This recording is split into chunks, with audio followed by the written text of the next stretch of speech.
Bismillahirrahmanirrahim. Assalamualaikum warahmatullahi wabarakatuh. Alhamdulillah. Alhamdulillahi rabbil alamin. Wa bihi nasta'inu ala umurid dunya waddin. Wassalatu wassalamu ala asrafil anbiya'i wal mursalin. Wa ala alihi wa sahbihi ajma'in. Amma ba'du.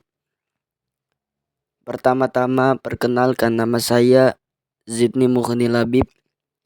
Saya mahasiswa dari Universitas Ibnu Khaldun Bogor, Fakultas Agama Islam, Program Studi Pendidikan Agama Islam.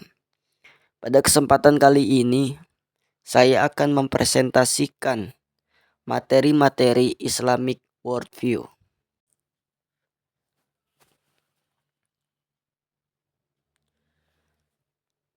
Langsung saja kita masuk ke materi yang pertama, yaitu Islamic Worldview.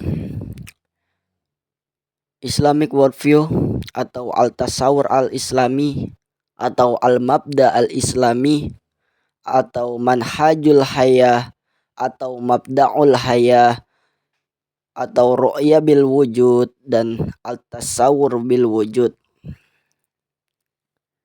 Dan itu semua dikenalkan oleh Allah di dalam surat Ibrahim ayat 24 sampai dengan 25.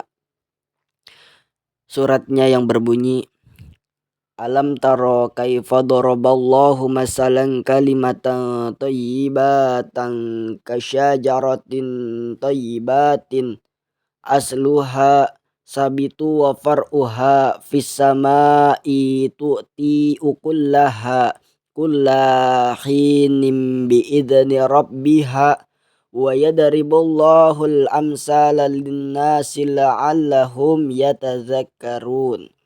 Artinya, tidakkah kamu memperhatikan bagaimana Allah telah membuat perumpamaan kalimat yang baik seperti pohon yang baik, akarnya kuat dan cabangnya menjulang ke langit. Pohon itu menghasilkan buah pada setiap waktu dengan seizin Tuhannya. Dan Allah membuat perumpamaan itu untuk manusia agar mereka selalu ingat. Dalam surat ini, surat Ibrahim ayat 24 sampai dengan 25, bagaimana Allah menegaskan bahwa sebagai seorang muslim itu harus punya pendirian yang kokoh, kemudian punya cabang akar yang kokoh dan cabangnya menjulang tinggi dan mempunyai buah, jadi punya pandangan hidup yang baik, akidah yang kokoh, kemudian muamalah dan akhlaknya itu memberikan manfaat kepada manusia, kepada makhluk Allah dan juga alam dan seluruhnya. Ini sebagai awal landasan dari pemikiran kita di kajian Islamic Worldview ini atau Al-Tasawwur Al-Islami ini. Landasannya dari surat Ibrahim ayat 24 sampai dengan 25.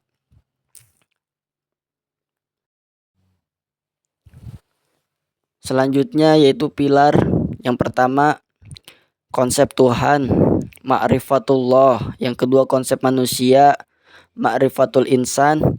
Yang ketiga, konsep kebenaran, ma'rifatul haq. Yang keempat, konsep agama, ma'rifatud din. Yang kelima, konsep nabi, ma'rifatun nabi. Yang keenam, konsep kitab, ma'rifatul kitab. Yang ketujuh, konsep ilmu, ma'rifatul ilmi. Pemikiran seseorang banyak hal yang memengaruhi baik dari internal maupun eksternal karena perbedaan kultur, ras, dan agama.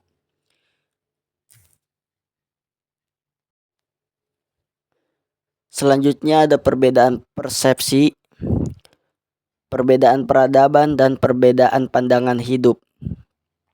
Misal orang komunis atau kapitalis tentu berbeda cara pikirnya dengan orang Islam. Misal lagi orang sekuler yang memisahkan kehidupan dunia akhirat. Kita bisa memberikan sumbangsih ide dan gagasan. Jadilah bagian dari peradaban-peradaban yang besar. Berangkat dari pandangan hidup yang besar. Worldview adalah kepercayaan, perasaan, dan apa-apa yang terdapat dalam pikiran orang yang berfungsi sebagai motor bagi keberlangsungan dan perubahan sosial dan moral. Worldview penting karena akan melahirkan gagasan sebagai mahasiswa harus punya obsesi yang di masa mendatang akan menjadi berguna. Misalnya membangun ekonomi keumatan, membuat konsep pendidikan di era milenial, membawa Indonesia ke ranah peradaban dunia. Pandangan hidup Islam adalah akidah fikriyah atau kepercayaan yang berdasarkan pada akal yang asasnya adalah keesaan Tuhan, tauhid atau syahadah yang terbentuk dalam pikiran dan hati setiap muslim dan berpengaruh terhadap pandangannya tentang keseluruhan aspek kehidupan, terutamanya tentang realitas dan kebenaran. Memisahkan antara nakli dengan akli itu bahaya. Lahirlah Mu'tazilah, Murji'ah, Syufata'iyah, Khawarij, dan dikemas menjadi pikiran ateisme, liberalisme yang membuat keracuan di dalam melihat realitas kehidupan dan kebenaran. Darwin atau ateis melihat manusia berasal dari kera. Islam melihatnya jelas, manusia itu dari Bani Adam. Misal terjadi gerhana, orang awam masyarakat tanpa ilmu akan melihat hal-hal yang sifatnya natural. Contoh orang Jawa, kalau ada gerhana nanti dimakan buto ijo. Jahiliyah Arab melihat gerhana membawa sial yang dikaitkan dengan kematian. Sementara orang Islam melihatnya sebagai tanda kebesaran Allah. Maka pertebal keimanan dengan sholat gerhana. Perbanyak sedekah.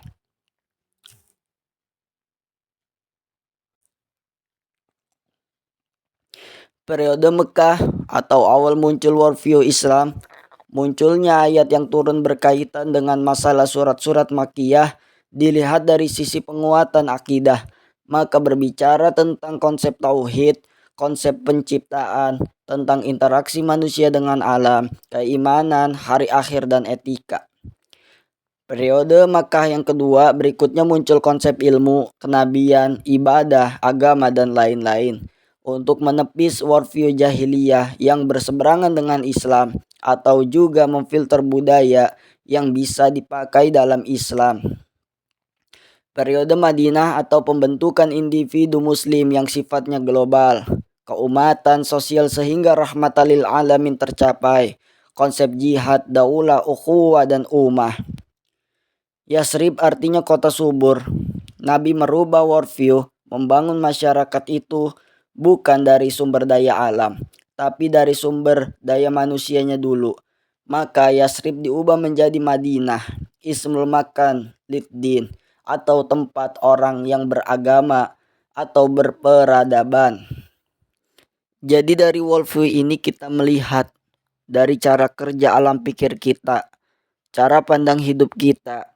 Kalau memang cara pandangnya itu diisi dengan konsep-konsep Islam sebagai pandangan hidup, maka segala realitas wujud kita melihatnya itu ya kita kembali kepada Al-Quran, kembali kepada sunnah, kembali kepada ijma para ulama, kembali kepada ijtihad para ulama, pemahaman mereka kepada Al-Quran dan hadis ini sebagai landasan.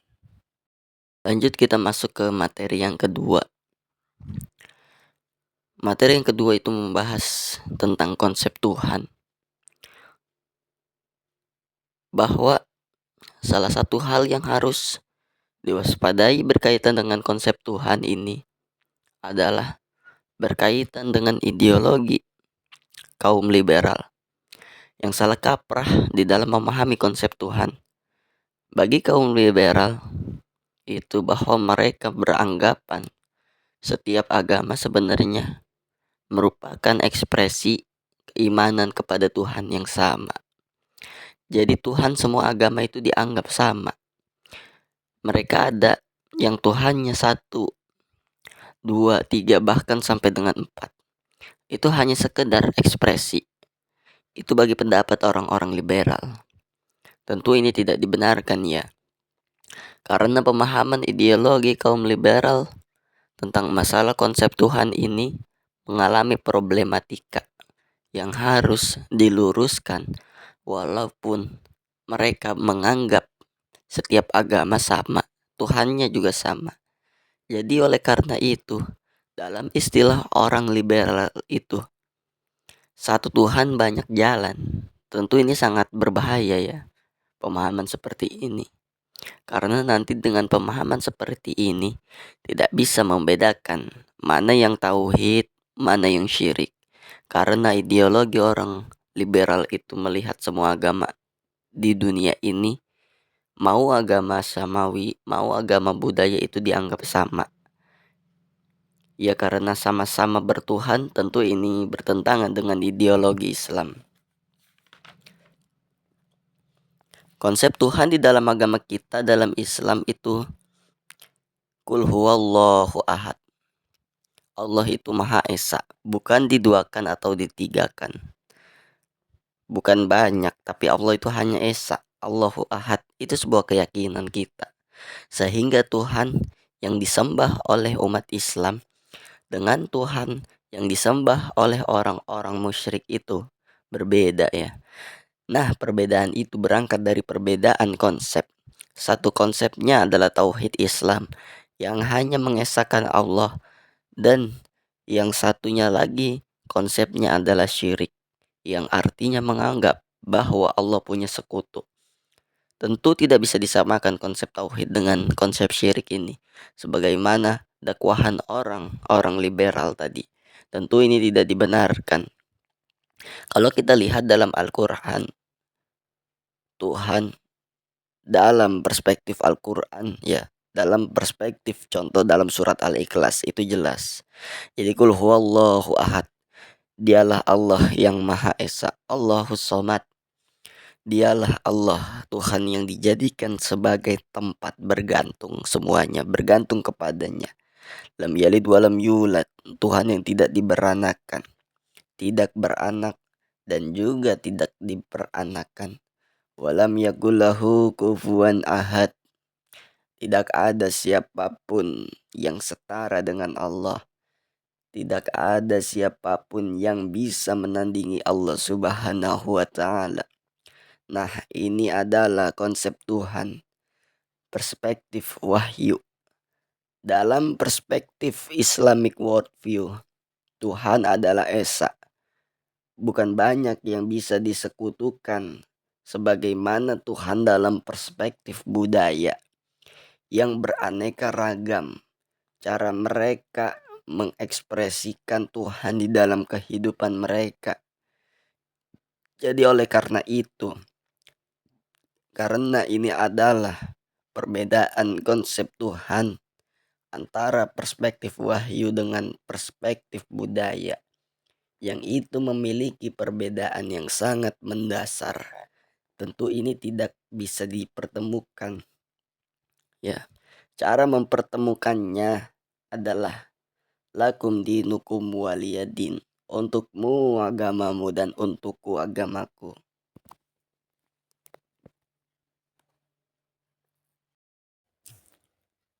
Lanjut saja kita masuk ke materi berikutnya ya.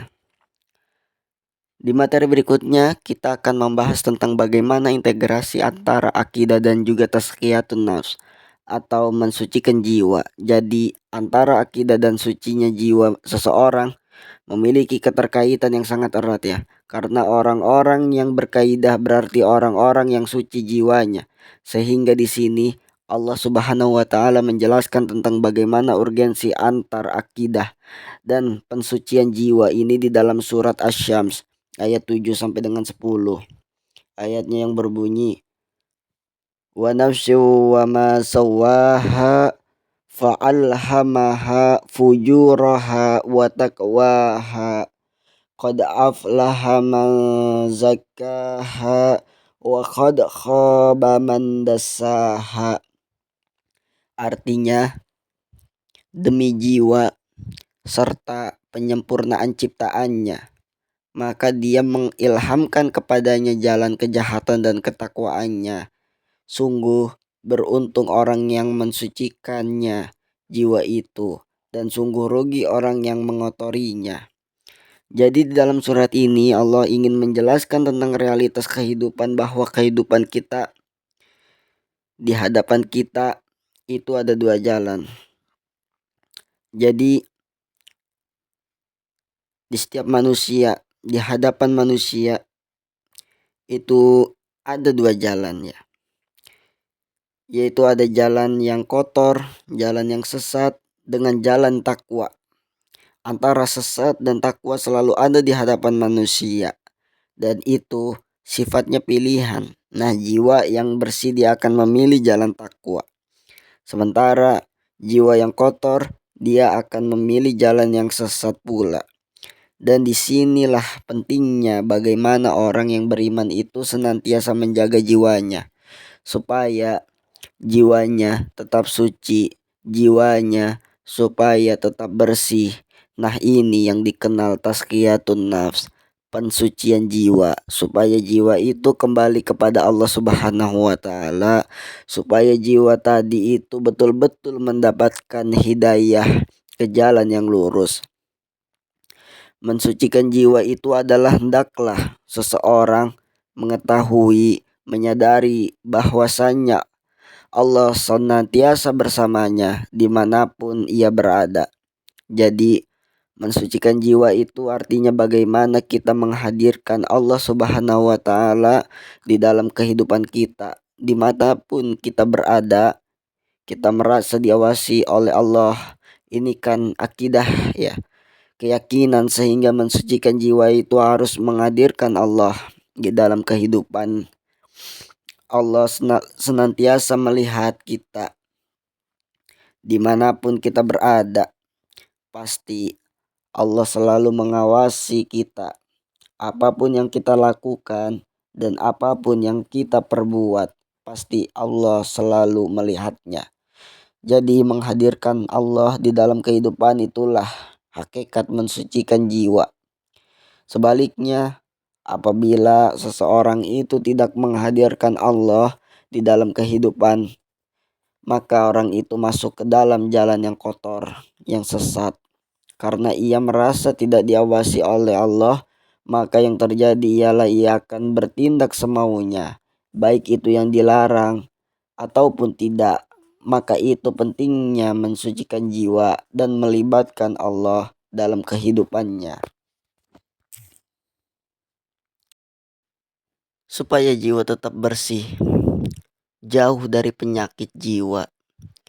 Di sini ada berapa poin yang perlu dipahami.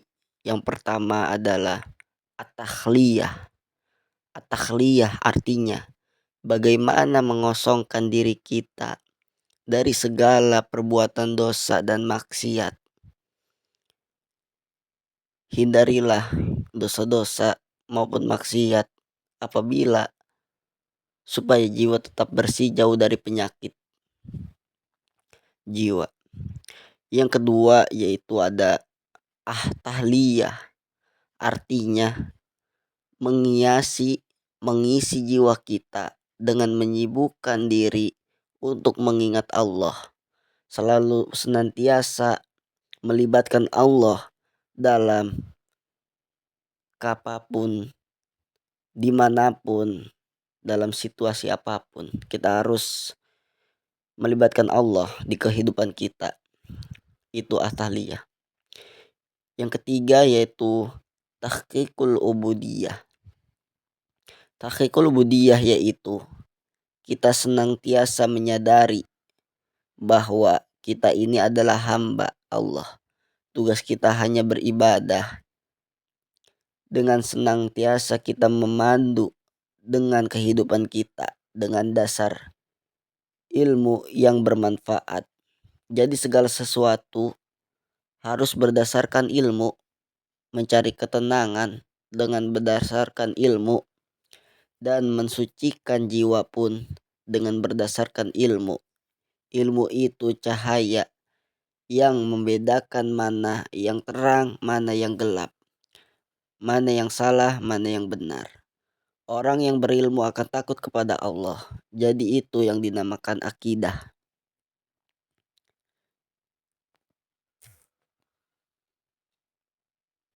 Selanjutnya kita akan memasuki pembahasan berikutnya, yaitu diabolisme pemikiran.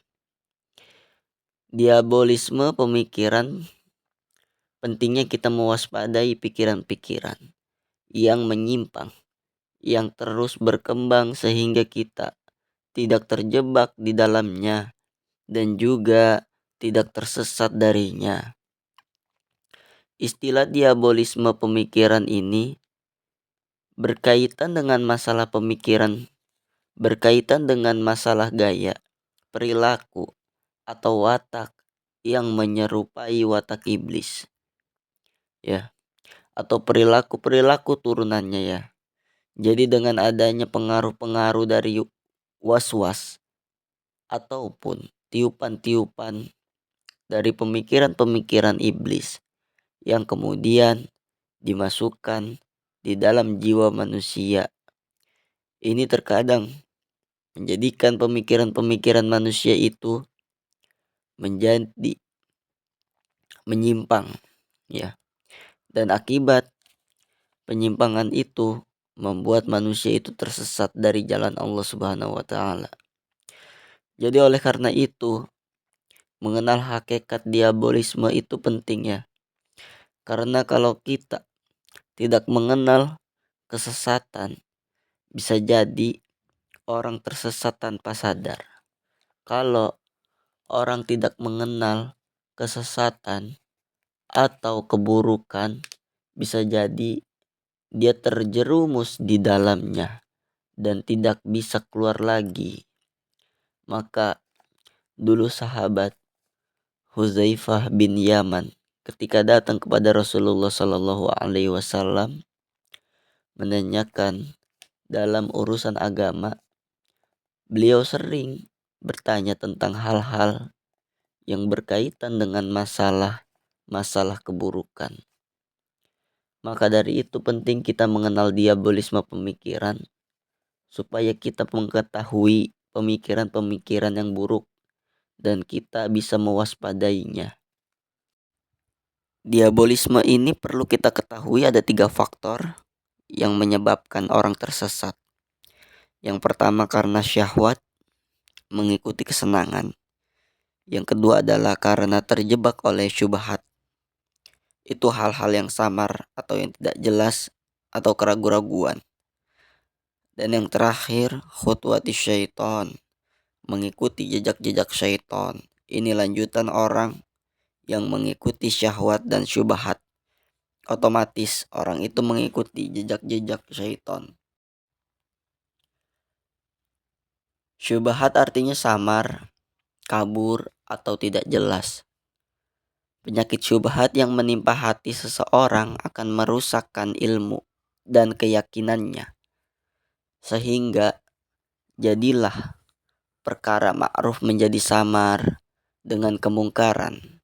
Maka orang tersebut tidak mengenal yang ma'ruf dan tidak mengingkari kemungkaran. Bahkan kemungkinan penyakit ini menguasainya sampai dia meyakini yang ma'ruf sebagai kemungkaran, yang mungkar sebagai yang ma'ruf, yang sunnah sebagai bid'ah, yang bid'ah sebagai sunnah, al-haq sebagai kebatilan, dan yang batil sebagai al-haq. Penyakit syubhat ini misalnya keraguan, kemunafikan, bid'ah, kekafiran, dan kesesatan lainnya. Syahwat artinya selera, nafsu, keinginan, atau kecintaan. Sedangkan fitnah syahwat, penyakit mengikuti syahwat, adalah mengikuti apa-apa yang disenangi oleh hati dan nafsu yang keluar dari batasan syariat. Fitnah syahwat ini akan menyebabkan kerusakan niat, kehendak, dan perbuatan orang yang tertimpa penyakit ini. Penyakit syahwat ini misalnya rakus terhadap harta, tamak terhadap kekuasaan, ingin populer, mencari pujian, suka perkara-perkara keji, zina, dan berbagai kemaksiatan lainnya.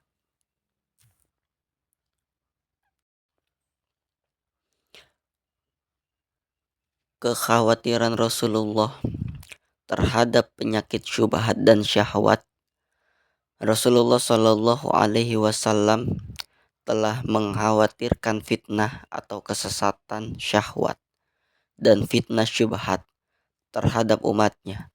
Beliau Shallallahu Alaihi Wasallam bersabda, Inna mimma akhsha alaikum syahawatil ghayyi fi butunikum wa furujikum wa mudillatil fitan.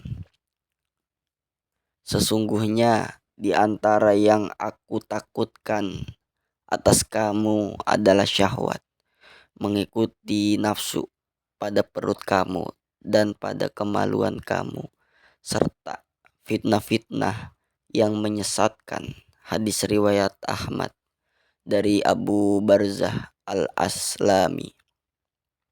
Syahwat mengikuti nafsu perut dan kemaluan adalah fitnah syahwat, sedangkan fitnah-fitnah yang menyesatkan adalah fitnah syubhat.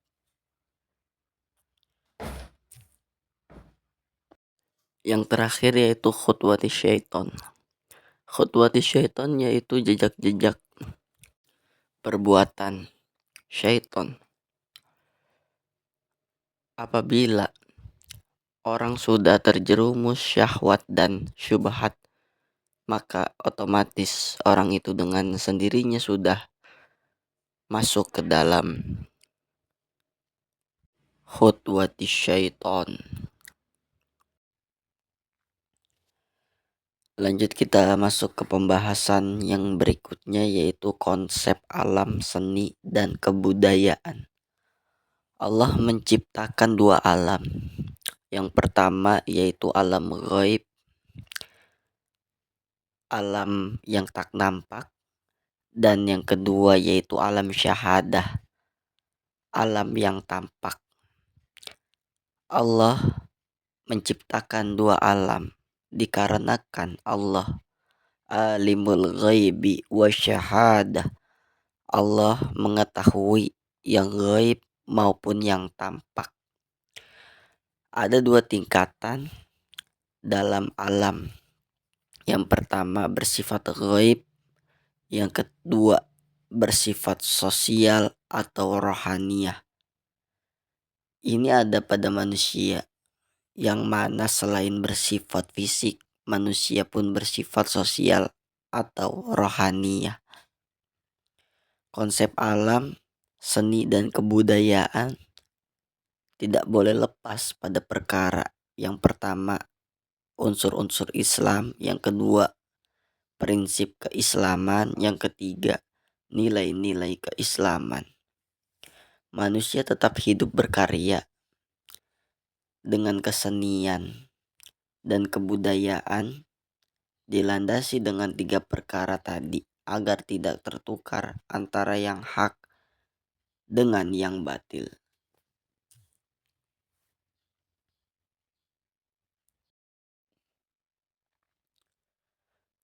Langsung saja kita masuk ke pembahasan selanjutnya, yaitu konsep adab dan aktualisasinya. Jadi kita secara totalitas mengabdikan hanya untuk menyembah dan meminta tolong kepada Allah dan menjauhi segala larangannya. Maka hal ini di dalam proses ibadah dan satu manzilatul adab atau menjaga adab. Jadi adab sebelum ilmu, adab harus dijaga sebelum ibadah. Jaga diri kalian dari api neraka dan keluarga kalian, dan itu masuknya adalah penjagaan utamanya adab. Sebagai pelajaran dari iblis adalah iblis diusir dari surga dan tercebur ke neraka karena disebabkan oleh hilangnya adab. Jangan sampai meniru halnya seperti iblis Itu yang dimaksud oleh ayat iyyaka na'budu wa iyyaka nasta'in. Sehingga dari sini bisa disimpulkan bahwa konsep adab disandingkan dengan iyyaka na'budu wa iyyaka nasta'in. Kalau kita tidak memenuhi aturan, maka adab pun hilang. Hadas kecil dan hadas besar itu termasuk adab. Menyebut Allah dengan yang mulia dan yang husna itu adalah adab juga. Salah satu adab berdoa adalah dengan mengangkat tangan. Kita akan mendahulukan bismillah dan diakhiri dengan alhamdulillah dan sholawat. Sama seperti orang sholat yang tidak berwudu, maka dari itu adab sangatlah penting. Adab itu wujudnya terbagi menjadi 3 macam. Yang pertama, al-adabu ma Allah atau hablu minallah. Jadi ketika kita menjalin hubungan secara intensif kepada Allah Subhanahu wa taala, kita harus memiliki adab agar bisa sampai hakikat takwanya kepada Allah. Oleh karena itu, para ulama seperti Imam Yahya bin Mu'ad mengatakan bahwa man ta'adaba bi adabi man tashkhara limahat datillah. Siapa yang menjaga adab seperti adabnya Allah, maka dia akan menjadi orang yang dicintai oleh Allah. Bahkan sedikit adab itu lebih baik daripada banyaknya ilmu tetapi tidak beradab. Jadi oleh karena itu ditekankan oleh Imam Muhammad, bila adab didahulukan sebelum ilmu. Jadi suatu ketika Imam Hasan al-Basri, beliau ditanya oleh muridnya anfa'il adab, tentang adab yang paling bermanfaat. Jadi supaya orang betul-betul beradab itu bagaimana caranya? Kata beliau, faqala atafaqquh biddin waz-zuhdu fid dunya wal ma'rifatu bima lillahi alaik. Jadi konsep adab yang paling mulia dan bermanfaat di dalam kehidupan itu yang pertama adalah at-tafaqquh biddin. Jadi dia harus mendalami urusan agamanya, harus mengkaji Al-Quran, hadis, fikih misalnya. Karena orang tidak mungkin tahu adab kecuali melalui wahyunya Allah, mempelajari ilmu dan agamanya Allah. Yang kedua, wazuhdu. Zuhud itu artinya seseorang menjaga jarak dirinya dengan dunia. Dunia tidak dimasukkan ke dalam hatinya, hanya sekedar diletakkan di telapak tangannya. Bisa disimpulkan bahwa dunia tidak dijadikan sebagai suatu tujuan hidup. Dunia hanya menjadi sarana saja. Jika ada zuhud, maka orang tidak akan memiliki sifat rakus. Lalu ketika orang itu sudah ada zuhud, az-zuhdu fid dunya, izhad fima indan nas, yuhibbukun nas, dia tidak akan rakus, maka akan dicintai oleh orang lain. Yang ketiga, wal ma'rifatu bima lillahi alaik, yaitu makrifat dengan mengetahui kewajiban-kewajiban kita terhadap Allah. Artinya kita mengenal Allah sehingga kita tahu diri.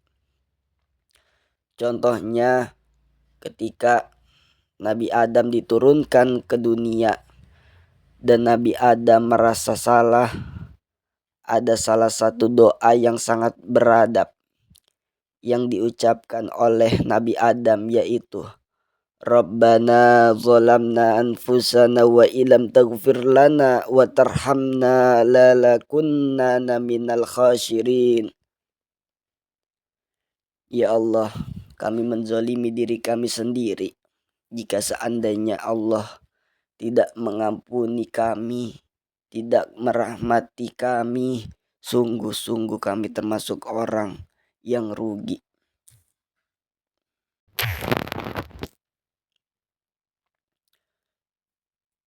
Yang kedua yaitu al-adabu wa Rasulillah.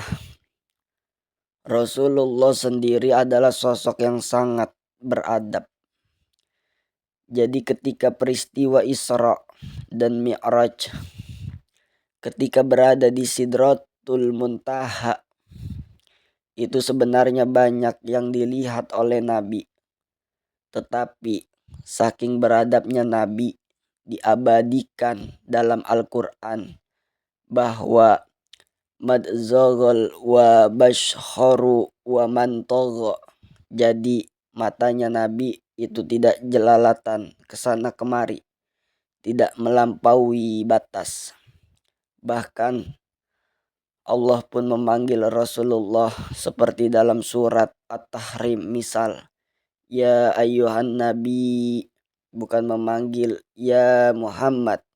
Jadi Allah mengajarkan kepada bahwa kita pula mesti beradab untuk memanggil Rasulullah. Bahkan dalam tata bahasa Arab pun ditata dengan rapi dan beradab dengan panggilan kepada Rasulullah. Contohnya, la tarfa'u aswatakum fauqa satin nabi. Kalau kalian bicara itu jangan meninggikan volume di atas suara Nabi. Itu bisa batal amalnya. Termasuk yang memperbanyak adab, yakni memperbanyak sholawat untuk Nabi baginda Rasulullah dengan menjaga adabnya dan dahulukannya dalam segala hal. Yang ketiga yaitu ada al-adabu wa al-khalqihi, adalah adab terhadap sesama makhluk. Bagaimana adab terhadap itu? Yaitu hifzu wal jafa. Jadi kita menjaga batas dan tidak terlalu lebihkan kesana kemari. Inti dari adab terhadap sesama adalah menghormati hak orang lain. Kalau sebaliknya ialah zalim, contohnya Nabi Musa dan Nabi Harun, itu diperintahkan mendakwahi Fir'aun di dalam Al-Quran bahwa faqulalahu qaulan layyina. Musa dan Harun, bicaralah dihasi sopan santun.